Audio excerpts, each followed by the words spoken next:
ఇప్పుడు ఎవరు నిలివద్దండి, ఎవరు అక్కడ బయట ఎవరు నిలివద్దండి, 10 నిమిషాలు దేవుని మాట విందాం. సో చూడండి, నీవు నాతో కూడా పరదేశంలో ఉండు. ఆ సిలువలో ఉండే దొంగ ఎలాంటి వాడో యేసయ్యకి తెలుసు. ఆ సిలువలో ఉండే దొంగ ఎలాంటి వాడో, ఎలాంటి దుర్మార్గుడో, ఎలాంటి నీచుడో, ఎలాంటి అక్రమ కార్యాలు, దొంగ కార్యాలు, మోస కార్యాలు, అన్యాయ క్రియలు చేశాడో యేసయ్యకి తెలుసు.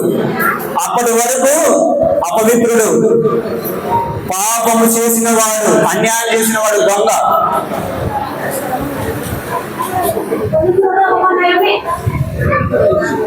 ఇక్కడ సరిపోండమ్మా మీరు. కొంతమంది అక్కడ చివరికి స్థలం వెనక్కి వెళ్ళండమ్మా, వెనక్కి. అక్కడ చిన్నపిల్లలు ఉన్నారు కదా, సర్దుకోండి సర్దుకోండి, ముందుకు సర్దుకోండి, అక్కడ ముందు సర్దుకోండి మీరు. ఇక్కడ లోపల సర్దుకోండి, ఇంకా కదలండి, కొంచెం కదలండి.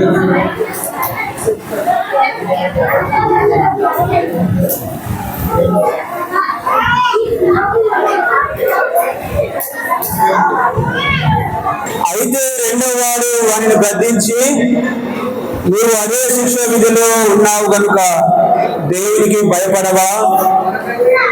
మనకైతే ఇది న్యాయమే, మనము చేసిన వాటికి తగిన ఫలము పొందుచున్నాము కానీ ఈయన ఏ తప్పిదమును చేయలేదని చెప్పాను. చూడండి, దీంట్లో మనకి ఏం కనిపిస్తుందంటే కన్ఫెషన్ కనిపిస్తుంది. ఉన్నట్టుగా ఆయన పాదాలు ఎదుట, ఆయా యేసయ్య ఎదుట మన జీవితాన్ని కుమ్మరించుకోవటం, ఒప్పుకోవటం. అయ్యా, ఇది నా జీవితం, ఏ శిక్ష, ఏ వేదన, ఏ బాధ నాకు తగినదే, కానీ నువ్వు పరమ పరిశుద్ధుడవు, పరమ పవిత్రుడవు. ఊహలలోను, ఆలోచనలను, తలంపుల్లోను, క్రియల్లోను, బ్రతుకుల్లోను నాలో పాపం ఉన్నదని ఎవడు స్థాపించును అని మాట చెప్పిన పరిశుద్ధుడు అయిన దేవుని కుమారుడు. సో మేము చీకటి వారం, నీవు వెలుగు అయి ఉన్నవాడు. మనం ఎప్పుడైనా దేవుని రక్షణ, దేవుని జవాబు, దేవుని జీవము, దేవుని క్షమాపణ, దేవుని శాంతి, సమాధానం మన హృదయాలకు కావాలంటే మనం ఫస్ట్ ఆఫ్ ఆల్ చేయాల్సింది ఒప్పుకోవాలి. మనం ఎలాంటి వారమో, మనం ఏమై ఉన్నామో, మన బ్రతుకు ఎలాంటిదో, మన మాటలు ఎలాంటిదో, మన ప్రవర్తన ఎలాంటిదో, మన క్రియలు ఎలాంటివో, ఇవన్నీ ఆయన దగ్గర ఒప్పుకున్నప్పుడే ఆయన మనం నిలబెడతాడు, కడుగుతాడు, పరిశుద్ధపరుస్తాడు, నీతిమంతులుగా తీరుస్తాడు, ఆయన సన్నిధిలో చేర్చుకుంటాడు. ఈ రోజు నేను ఇక్కడ నిలబడి మాట్లాడుతున్నానంటే నా స్థితిని ఆయన ఎదుట 2018లో నేను ఒప్పుకున్నాను. ఆ దొంగ ఏ స్థితిలో ఉన్నాడో నేను అదే స్థితిలో ఉన్నాను. 2018లో అయ్యా నన్ను మార్చు, నా బ్రతుకును మార్చు, నా అలవాటును మార్చు, నా క్రియలు మార్చు, నన్ను శుద్ధినిగా చేయి, నీ బిడ్డగా మార్చుకో, నేను కూడా నీతో పాటు యుగయుగాలు నిత్య జీవంలో ఉండాలని కన్ఫెషన్, ఒప్పుకున్నాను. యథార్థ హృదయంతో ప్రార్థించు వారికి ఆయన సమీపముగా ఉన్నాడు. ఈ దొంగ ఏదో ఒక మాట, అయ్యా యేసయ్యా నీ రాజ్యంలో చేర్చుకొని ఉంటేనే పలకలేదు. యథార్థ హృదయంతో, తన హృదయంలో నుంచి వచ్చిన మాట అది. సో ఈరోజు మన బ్రతుకులు ఎందుకు ఆయనతో సంబంధం లేక ఉన్నాయంటే, మన బ్రతుకులు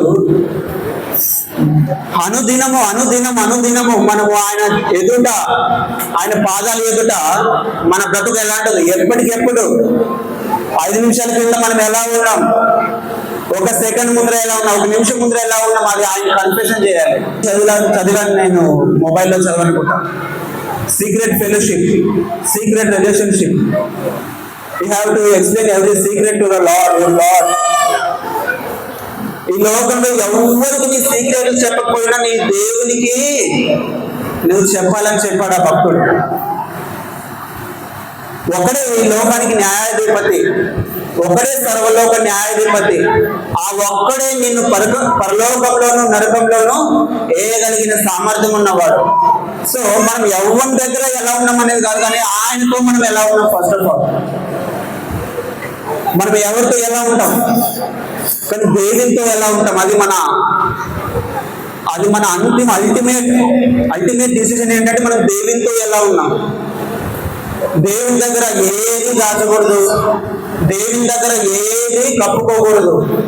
దేవుని దగ్గర సమస్తం మన ప్రాణ ఆత్మ దేహంలో ఉండే హృదయాల్లో లోతుల్లో ఉండేటివన్నీ ఆయన ఎదుట కగ్గేయాలి, అడగాలి, ప్రార్థించాలి. ఈ భక్తుడు ఈ దొంగ 41లో ఏమని చేస్తున్నాడు? 42 చూడండి ఒకసారి. యేసు నీవు నీ రాజ్యంలోనికి వచ్చినప్పుడు నన్ను, అది తన హృదయంలో ఉండేది ఏంటంటే, నేను చనిపోతున్నాను, నా బ్రతుకు బాగలేదు, నేను నరకానికి వెళ్తాను, కానీ నువ్వు పరమ పవిత్రుడు, నువ్వు నిత్య జీవానికి వెళ్తున్నావు, పరలోకానికి వెళ్తున్నావు. సో నాకు అక్కడ ఉండాలని ఆశ ఉంది.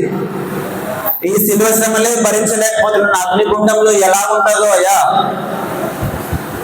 నీవు నీ రాజ్యంలో వచ్చినప్పుడు నన్ను జ్ఞాపకం చేసుకున్నాడు. సో అదే దేవుడు ఏదో గంట ప్రార్థన కాదు మనం కోరేది, 1 నిమిషమైనా 2 నిమిషాల్లో అయినా మన హృదయంలో ఉండి ఆయన ఎదుట కక్కేయాలి. అది దేవుడు కోరేది.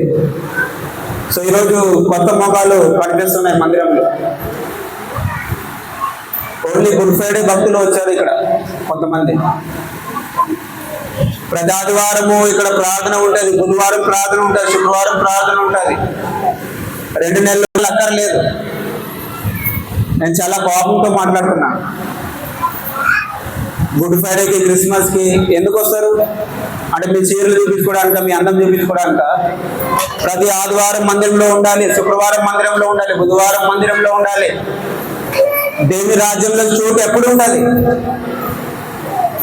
యథార్థ హృదయముతో అనుదినము అనుక్షణము వాళ్ళు ఏమో జరుపుకుంటారులే కాదు. చెడిపోయిన లోకంలో, భయంకరమైన దినాలలో, భయంకరమైన రోజుల్లో మనం బ్రతుకుతున్నాం. ఇక్కడ మనుషుల హృదయాలు చెడిపోయాయి, స్వార్థపరులు అయిపోయారు. అలాంటి బ్రతుకులు, అలాంటి లోకంలో మనం ఉన్నాం. కాబట్టి అనుదినం మందిరానికి రండి. ఏదైనా ప్రార్థన ఉండదని వినపడంగానే అక్కడ వచ్చి కూర్చోవాలి. ఆ రోజు నీకు దేవుడు నీతో ఏం మాట్లాడుతూ వినాలి, నీ జీవితాన్ని సరి చేసుకోవాలి, అనుదినం ఆయనతో గడపాలి. ఇంకా మనం క్రైస్తవులమని సన్నిధిలో అర్థం కాదు. మనం బయట లోకంలో ఉన్నప్పుడు అర్థమవుతుంది నువ్వు క్రైస్తవుడు రానువా అని. భక్తుడువా కాదని ఎక్కడ అర్థమవుతుంది? ఇక్కడ కాదు. పాటలు పాడి ప్రార్థన చేసిన తర్వాత అక్కడ లోకంలో మన బ్రతుకు, మన మాటలు, మన క్రియలు, మన చూపులు, మన ప్రవర్తన లోకం చూస్తే లోకం గుడ్డేది కాదు, లోకం చాలా షార్ప్ గా ఉంది. సో ఆడ రోడ్డు మీద అర్థమవుతుంది, పనులు కాడ అర్థమవుతుంది, మన వ్యక్తిగత పర్సనల్ లైఫ్ జీవితంలో అర్థమవుతుంది నువ్వు భక్తురాలు, డూప్లికేట్ క్రిస్టియనా, ఒరిజినల్ క్రిస్టియనా. So be serious about yourself, be serious about your soul, be serious about your spirit. నీవు జాగ్రత్తగా కాపాడుకోవాలి. నీ గురించి నువ్వు సీరియస్ గా ఉండాలి. If you are not serious about God is not serious about you. దేవుని విషయంలో నువ్వు సీరియస్ గా లేకపోతే నీ గురించి కూడా దేవుడు సీరియస్ గా ఉండడు. So be serious. ఈ మాటలో దొంగ ఏమని నేర్పుతున్నాడంటే, be serious about God, be sincere with God. దేవునితో యథార్థంగా ఉండు. యథార్థంగా ఆయనతో నువ్వు ఎలాంటి వాడువో, ఎలాంటి దానవో ఒప్పుకొని ఆయన రక్షణ, ఆయన నీతి మనము పొందుకోవాలి. దేవుడి కొద్దిపాలు దీవించి ఆశ్రయించిన వాక ప్రార్థించుకుందాం. అందరూ తలలు వంచండి.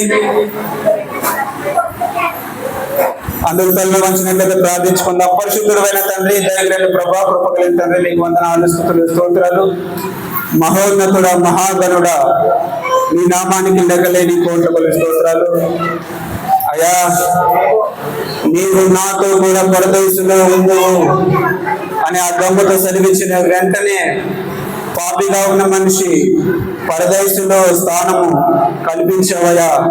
అలాంటి స్థితి మాది నాయనా. ఈరోజు మేమందరము దుర్మార్గులము, అవిధేయులము, అక్రమకారులము, దేవుడంటే భయము భక్తి లేకుండా మా జీవితాల్లో బ్రతుకుతున్న వారం తండ్రి. మా హృదయాల్లో దేవుని భయం లేదు, మా చూపులో దేవుని భయం లేదు, మా మాటలో దేవుని భయం లేదు, దేవుని గౌరవం లేదు నాయనా.